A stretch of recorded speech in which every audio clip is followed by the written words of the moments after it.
In this video, I'm going to talk about why I feel that you should not buy Gunner Heat PC in its current state.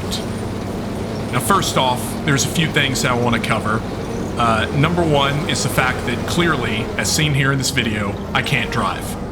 The second is that during the background of this, and I'm going to do more of a talk over, I've posted 3 separate missions from the game, and what I want you to be able to do as a viewer is see this in its current state with how it currently plays so you can make your own informed decision. Ultimately, at the end of the day, it's your money.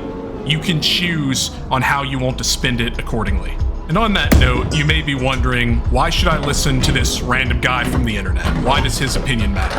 And I want to give you a little bit about some background here into why you should listen to me and care what I actually say. So first off, I'll cover my relation with the Gunner Heat PC project, and then we'll go into some of my basic background. In regards to the Gunner Heat PC project, first off, I want to put my biases up front so that, again, you understand what they are and you understand my perspective and where I'm coming to this. So previously I was involved with the community on their Discord server. I was a community ambassador for a little bit of time.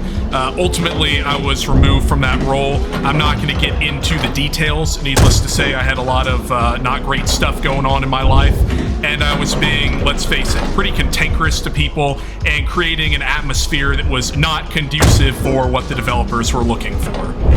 And, you know, I will not say that I did not take that decision in a somewhat emotional manner.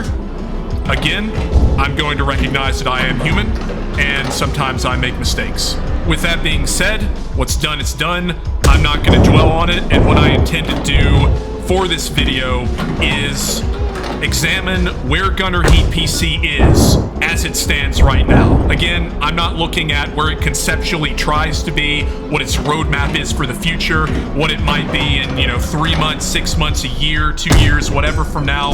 I want to look at where it is right now so that you can decide on if this is a purchase that you want to make. As for my actual background, I have been or served on the M1A1, the M1A2, the M2A3, as well as the Striker platforms at various points during a military career. I'm not going to go into a whole lot of details, but again, understand that that's my perspective. And I also recognize too that Gunner Heat PC is not trying to be a 100% authentic simulator. Where Gunner Heat PC falls is more in the category of what we used to call Sim Light. These are games like Armored Fist from back in the day if you played that. Again, the idea here is to bridge the gap between more arcadey tank games such as War Thunder, World of Tanks, Armored Warfare, take your pick there, and stuff that requires a lot more dedication and time to get into, such as Steel Armor Blaze of War or Steel Beast. And what you just saw is one of the missions from the instant action that Gunner Heat PC currently offers. And one of the things I'll say is this is definitely a strong suit of the game towards its target audience. What you're looking at here is you can play very fast, very intensive missions in relatively little time. That entire thing took about 3 minutes and 30 seconds to complete the entire engagement, and that was with the AAR also included. What we're looking at here is the M2 Bradley. This is a vehicle in which I'm very familiar with as far as the M2A3 variant of it. This current one has some mostly authentic parts modeled with it. For example, the red sight as far as the thermals, which, by the way, they removed because it gave guys tremendous eye strain. It's horrible to look through for a long period of time.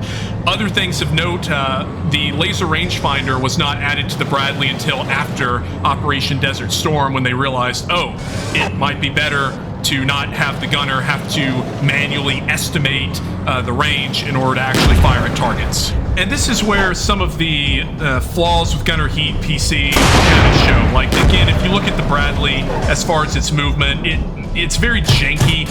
And again, yes, I know this is early access, but as I stated, I'm looking at the game as it exists now, not what it aspires to be. Here, going in and bursting onto target, good 3 to 5 round burst there.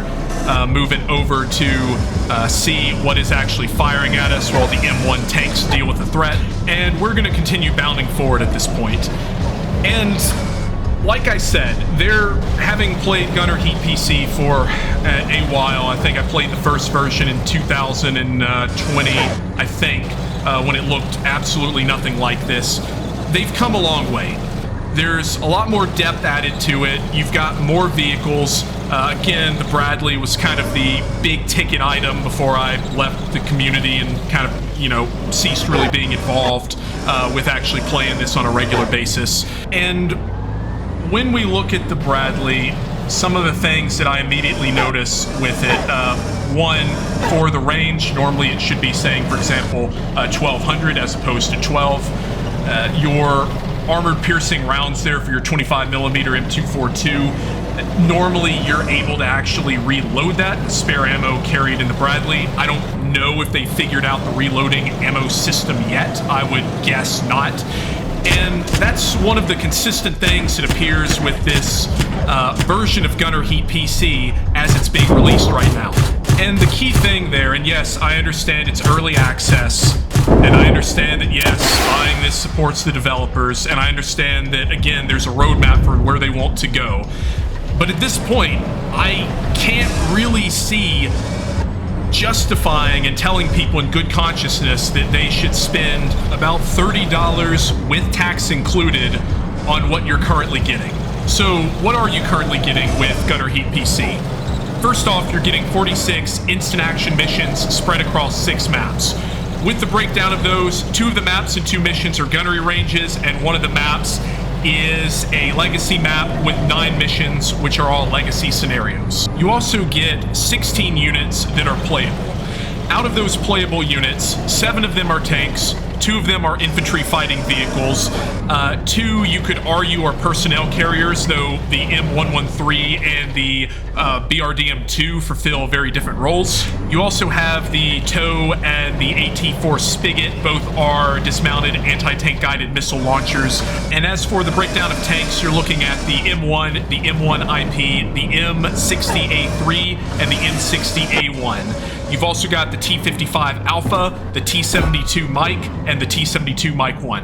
And as far as your infantry fighting vehicles, you've got the M2 Bradley and the BMP-1. These are split into 2 factions. You've got the United States, and you've also got the German Democratic Republic, also known as East Germany.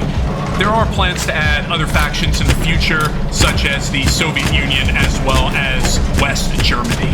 There's also a campaign mode, though admittedly right now it is very much in development. I will show that as the 3rd mission in this video itself. And what you're going to see there is it is a set of linked scenarios in which you're able to pick from a menu. They play remarkably similar to the instant action missions that you're seeing as of right now.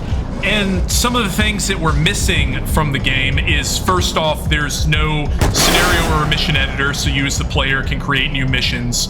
Multiplayer is a concept at this point. They're planning on releasing a cooperative multiplayer mode, but again, that's not included in what you're purchasing off Steam. And what you've seen there is a little bit of this common theme of there are concepts that won't be done in the future. And that's great, I get it, the game's still in development. But right now, I feel like you are paying about $30 with taxes included for what is essentially an alpha build of this game.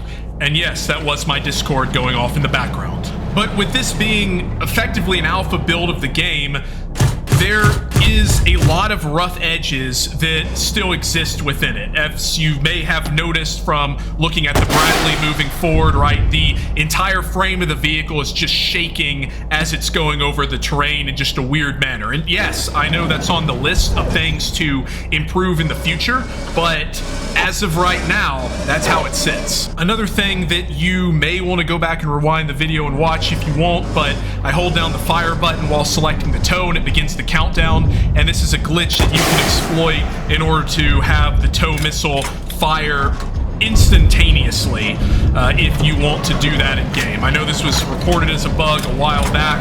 I'm sure they're working to fix it, just like they're working to fix many other things. Another thing that would be very useful for them to add, and this is based upon seeing a lot of YouTube videos of players who just don't fully understand the fire control systems on modern armored fighting vehicles, is a set of dedicated tutorials within the game itself. And I recognize that they have gotten better. There are pop-ups when you go to the one of the tank ranges, such as the Proving Grounds, and you can go onto their website and look up some guides on how to actually conduct gunnery with, say, the M60A3 or the M1. And I would expect that for a game that you are purchasing from Steam to actually have tutorials built into it that walk you as a player step by step on how to use these fire control systems. You shouldn't need to go to external sources, in my opinion, in order to figure out how to play a game. It should be self-contained, and when you buy it, you should be able to do that immediately. And again, yes, I know, I'm sure that's something that's going to be added in the future, but we're not talking about this game in the future, we're talking about as it is right now. And this Burnham 2 here is definitely very resistant to multiple hits from direct fire weapon systems. That's kind of fun.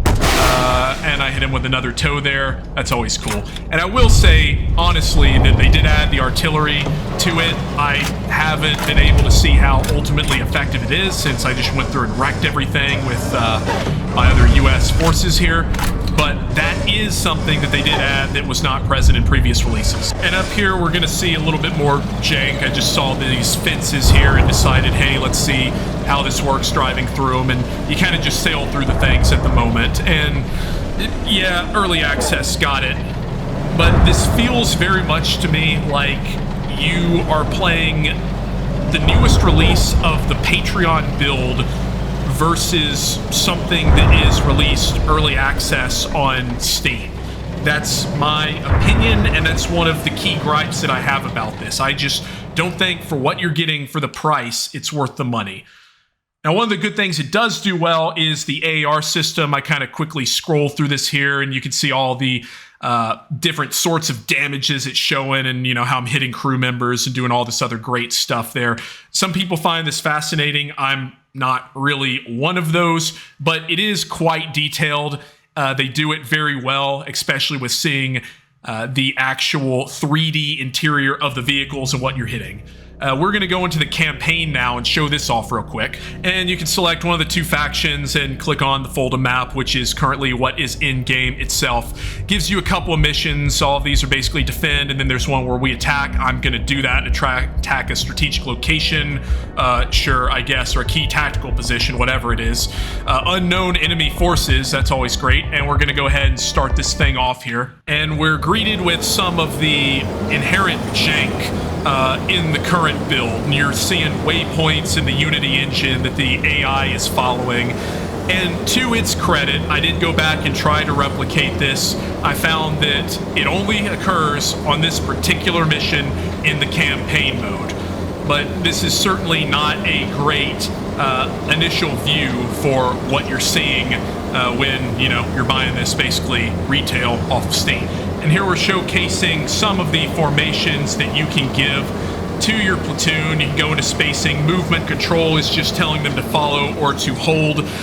And I would like to see this developed in a manner to where you have hotkeys, because once tank rounds and ATGMs and 25mm rounds and everything else starts flying on the battlefield, you really don't have time to press and hold down the Q key and go and start clicking menus. I just want to hit a hotkey and simulate my platoon leader getting on the radio and saying, hey, contact front, and your platoon immediately responds by getting onto a line. And we skipped forward a little bit. The platoon drove onto a hill. We're establishing a attack by fire position to kill some East Germans. Spot our first one there, shoot at them. And one of the things that has been a consistent complaint of mine for a while that appears to still be here, and I'll demonstrate that towards the end of this video, is the AI has some issues and starts to fall apart when you get outside of its vision arc. It doesn't respond well to its wingmen being destroyed or killed if it can't directly see the unit that's firing. And of course, I'm gonna drive forward. We're getting a little bit of a firefight. I lose 2 tanks. Yep, there's the first one, gunner killed. Switch to an alternate tank here to bound forward and start continuing this fight. And it's moments like these that I do enjoy. You know, the music starts pumping, your adrenaline's going, your heart's starting beating a little faster. You're in it. You're in it here, right? There's the enemy. You've got one objective here that's like, get that good laze, track momentarily, get your fire control system on there and start shooting. And then the moment is ruined because you've got the enemy firing through a tree and you can't see them, so you're just lazing in the vicinity and you're trying to spot where this guy is and get rounds onto target, and we get a not great hit there. You can see that in the corner, and of course now, you know, we're basically dead here, which great effects, I might add, as far as the tank being destroyed. But with how it currently works as well, you've got, for example, I get into another tank, they're in the platoon, and my platoon leader is just gonna bound forward on his pre-programmed route and die a horrible death, and there's nothing I can really do about it. I would expect that you're able to maybe transfer command from one vehicle to another, something of that nature. I know, yes, after their tank is destroyed, you're now the platoon leader. Congratulations, battlefield promotion by death. But I don't really like just this aspect of charging forward and your guys just dying needlessly because you can't tell them to stay in a position or whatnot. And yeah, I guess you could go to the platoon leader, you could say stop here, but then you're advancing as a lone tank itself. And at this point, I decide to bound forward, flank the enemy, and we start getting into a position to where, again, we're going outside of their arcs of fire and, you know, looking through our thermals, finding these guys in the woods. At this point, we're just picking them off and it becomes a turkey shoot. At this point, you've seen some gameplay video of Gunner Heat PC. Hopefully you have an idea of where it stands as of right now if you were to buy it off Steam, and you can make your own decision on if it's worth purchasing. From my perspective, I'm gonna say that with what it's offering compared to previous Patreon releases, and if you're buying this for an actual game and not to support the developers or the continued development of this, I can't really recommend in good consciousness that you go out and spend your hard-earned money. But again, it's your money. You can spend it however you want.